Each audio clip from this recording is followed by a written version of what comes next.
You see that? As I'm coming up here, my friend grabbed me. He said, Bob, you need to speak clearly tonight because you tend to mumble. So tonight, to be clear, I'm going to tell you, that's why you can go home and you can mumble to me tonight.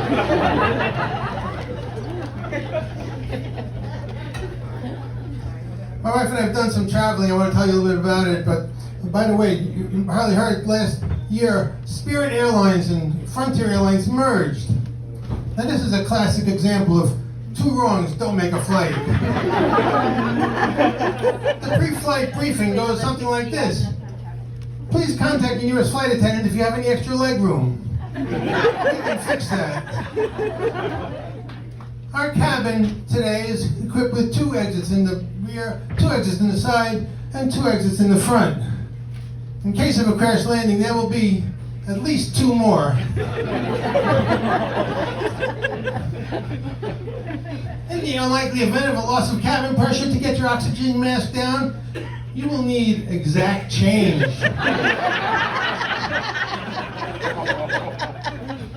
So we've done quite a bit of traveling, my wife and I, mostly before the pandemic. We've been on a number of cruises. We like to play a game to track all the ports that we've had sex in.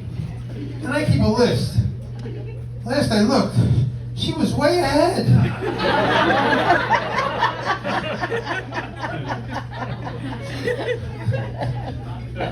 On the last cruise, she ordered massages for us. And we got to pick the masseuse. Now I know if I picked the female masseuse and got excited, my wife would have a lot of questions for me. So I picked the male masseuse. Now I have a lot of questions for her.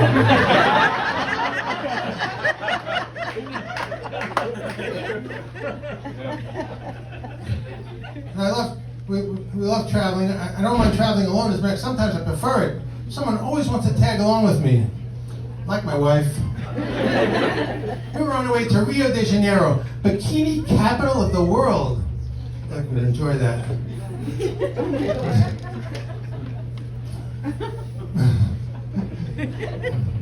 Bikini capital of the world. My wife packed 10 sundresses, 6 bathing suits, 5 pairs of flip-flops, sunglasses, sunscreen, sunset. I packed binoculars. I got nervous when I saw a sign on the wall that said passengers with suspicious luggage can be detained and may miss their flight. Oh, thank God I remembered that. I took the weed out of my bag and I put it in hers. You know, TSA can inspect any specific bag if you just flip them a couple of bucks.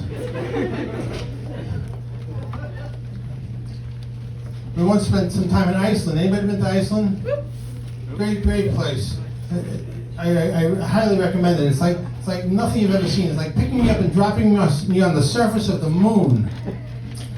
It was very popular after 9/11 because people basically thought that it was just too cold for Middle East terrorists. They basically have no traffic, no diversity, no daylight, no population. Other than that, it reminds me of Belmore. You'd think with that much darkness, they'd have a larger population. I'll agree with you on that one. We spent some time in Paris. Anybody been to Paris? Yeah. Great city. Been to Paris. Great walking city. We walked everywhere. On one walk, my wife went in and bought this perfume, this kind of unbelievable potent perfume. The kind you smell as you're walking up and down the Champs-Elysees. It's kind the French use instead of bathing. The kind they should rename to Chanel No. 2.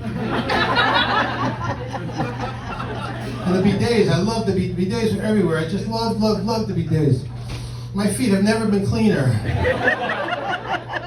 We recently spent 3 weeks in Italy just to be able to kind of become part of the culture. And after 3 weeks, it really worked. We actually looked and acted Italian, basically because I learned to talk with my hands. And my wife forgot to pack her razor. I'm Bob Lopatkin. Thanks so much.